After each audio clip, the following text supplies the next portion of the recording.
شامی صاحب، میں جو سوال کرنا چاہ رہا ہوں کہ مغربی فوجی حکام سے کوٹ کر کے یہ دعوے کیا جا رہا ہے نا کہ جی جو غیر متوقع پن ہے وہ امریکی حکمت عملی کا حصہ ہے. حالانکہ ڈونلڈ ٹرمپ صاحب کہہ رہے تھے نا کہ ہم میزائل بھی اٹیک کر سکتے ہیں اور ہم ایک نفسیاتی حملہ کر سکتے ہیں. تو آپ کو لگتا ہے کہ یہ وہ اسی کا حصہ ہے کہ نفسیاتی حملہ کر کے وہ چیزیں اپنے فیور میں کروا رہے ہیں؟ دباؤ ڈالنا چاہتے ہیں ایران کے اوپر. لیکن سوال یہ ہے کہ ایران بھی جو اس پر تیار ہے نا، کہتا ہم بھی سرپرائزز دیں گے.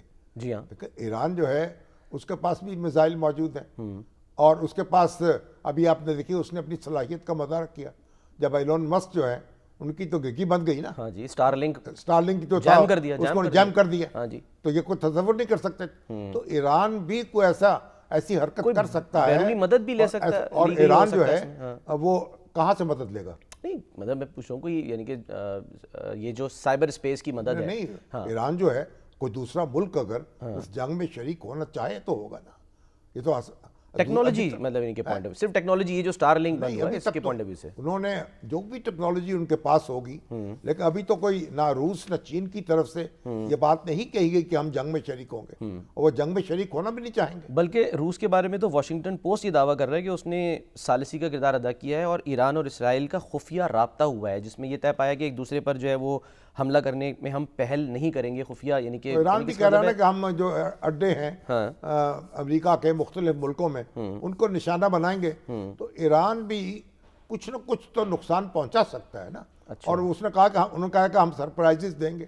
تو کوئی ایسی حرکت ہو سکتی ہے جس سے امریکہ کو صدمہ پہنچے. اچھا، مغرب پر ہم بھروسہ نہیں کر سکتے شاہ صاحب، یعنی مغرب پر ہم بھروسہ نہیں کر سکتے، ویسٹرن طاقتیں جو ہیں ان کے اوپر؟ نہیں، مغرب کے کیا بھروسہ کرنا، وہاں گرین لینڈ قابو نہیں آ رہا، یورپ کی بات سننے کو تیار نہیں ہے. تو پریزیڈنٹ ٹرمپ جو ہے وہ تو اپنے ہی وہ تو سارا کچھ ان کے پاس ہے.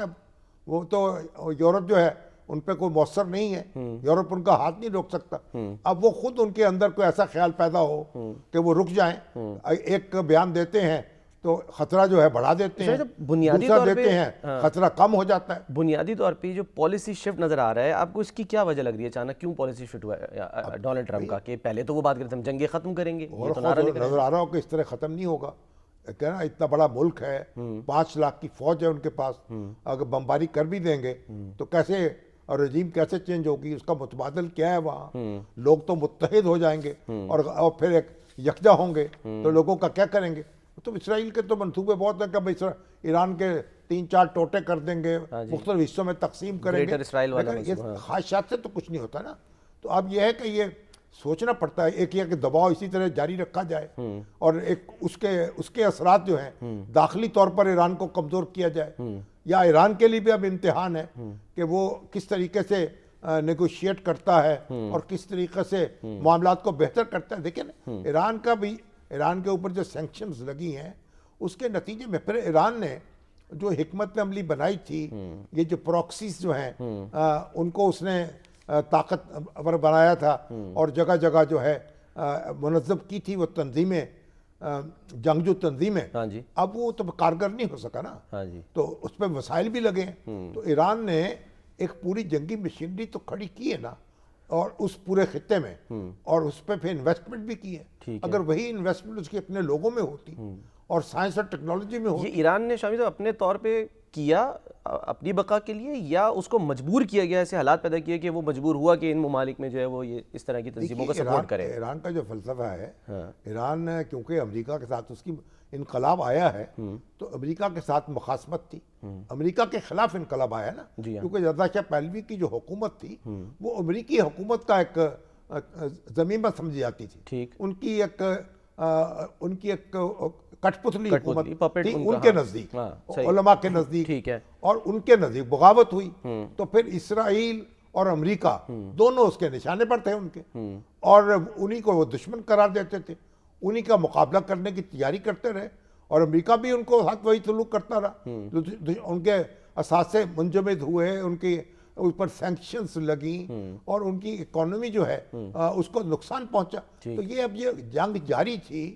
اب وہ جنگ جو ہے اس میں بالآخر یہ ہوا ہے کہ ایران کی اکانومی اس سے بہت متاثر ہو گئی. تو اب اس کو ایک نئی حکمت عملی تو بنانی پڑے گی. اب نئی حکمت عملی جو ہے پریزیڈنٹ ٹرمپ جیسے شخص کے ساتھ کوئی بنائی جا سکتی ہے یا نہیں، کیونکہ وہ کہتے ہیں ہم ڈکٹیشن نہیں لیں گے، ایران کہتا ہے ہم بات چیت کریں گے. ہاں جی وہ بات چیت کرنے کو تیار ہے، ڈکٹیشن لینے کو تیار نہیں. بالکل. ترکیہ بھی اب یہی کہہ رہا ہے، وہ کہہ رہے ہیں کہ حملے کی ظاہر اس نے مخالفت کر دی ہے.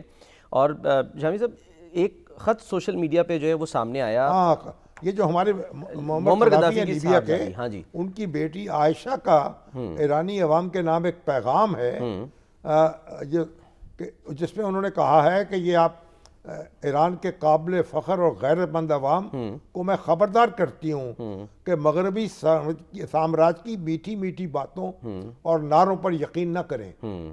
یہ وہی لوگ ہیں جنہوں نے میرے والد سے کہا تھا اگر آپ اپنے جوہری اور میزائل پروگرام کو بند کر دیں تو دنیا کے دروازے آپ پر کھل جائیں گے. میرے والد نے خیر سگالی اور بات چیت پر یقین کے ساتھ مفاہمت کا دروازہ کھولا، لیکن ہم نے دیکھا کہ کس طرح نیٹو کی بمباری نے لیبیا کو خاک اور خون میں لتھڑا ہوا سمندر بنا دیا. اب ایک اس وقت دو حصوں میں بٹا ہوا ہے. ہاں جی کس طرح انہوں نے ہمارے لوگوں کو غلامی، غربت اور بے گھر ہونے کی طرف دھکیل دیا. اور ایران کے بھائیوں، آپ کی مزاحمت، آپ کا فخر اور پابندیاں اور میڈیا کے پابندیوں اور میڈیا کے جھوٹ اور معاشی حملوں کے خلاف آپ کا عزم آپ کی قومی زندگی اور وقار کی نشانیاں ہیں. اور سامراجیوں کے ساتھ مفاہمت کے ذریعے تباہی، تقسیم اور درد کے سوا کچھ حاصل نہیں کیا جا سکتا. بھیڑیے کے ساتھ گفت و شنید بھیڑوں کو نہیں بچاتی، وہ صرف اگلے کھانے کا تعین کرتی ہیں. ہم نے ایسی قوموں اور ممالک کو دیکھا ہے جنہوں نے مزاحمت کی، جیسے Cuba, Venezuela, D P R کے، فلسطین. انہوں نے عوام کے دلوں میں جگہ بنائی اور عزت کے ساتھ تاریخ لکھی. اور ہم نے دیکھا کہ جھکنے والے کیسے خاک بسر ہوئے، راکھ میں غائب ہو گئے. محبت اور یکجہتی کے ساتھ عائشہ قذافی. اب جس کا حوالہ دیا نا انہوں نے، وینزویلا، فلسطین، وہاں کیا ہو رہا ہے؟ وینزویلا جو ہے اس کی مزاحمت کی، اس پہ قبضہ کر لیا، صدر کو اٹھا کے لے آئے. اب دیکھیں کیوبا کی طرف نظریں لگا کے بیٹھے ہیں.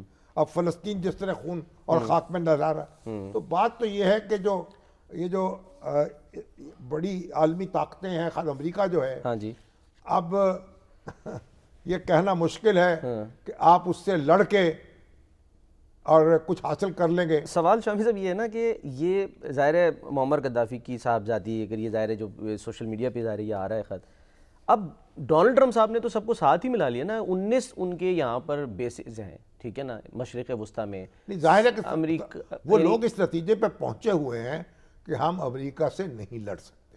اچھا، اس لیے ہمیں اس کے ساتھ رہ کے اپنا تحفظ کرنا ہے. تو پھر یہ کیا اس کہنا سے چاہ رہی اپنے ہیں؟ آپ کو بچانا ہے. اچھا، یہ کیا کہنا چاہ رہی ہیں پھر ایران کی عوام سے؟ یہ جو کہہ رہی ہیں، ان کا کہنا ہے کہ آپ ان کی مزاحمت کر کے اپنے آپ کو بچا سکتے، مگر معلوم ہوا کہ مزاحمت کر کے بھی نہیں آپ بچا سکتے.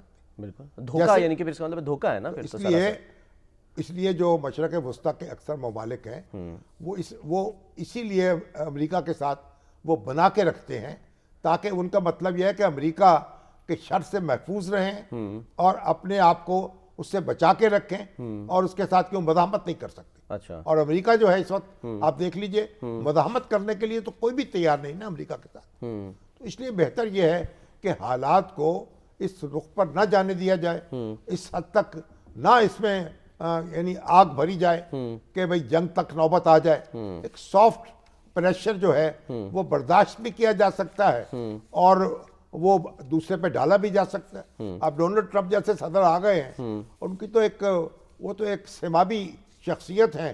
اب ان کا کبھی ارادہ کچھ ہوتا ہے، کبھی کچھ ہوتا ہے. جب تو امریکہ کا انٹرنل سسٹم جو ہے وہ بے بس ہو گیا ان کے سامنے.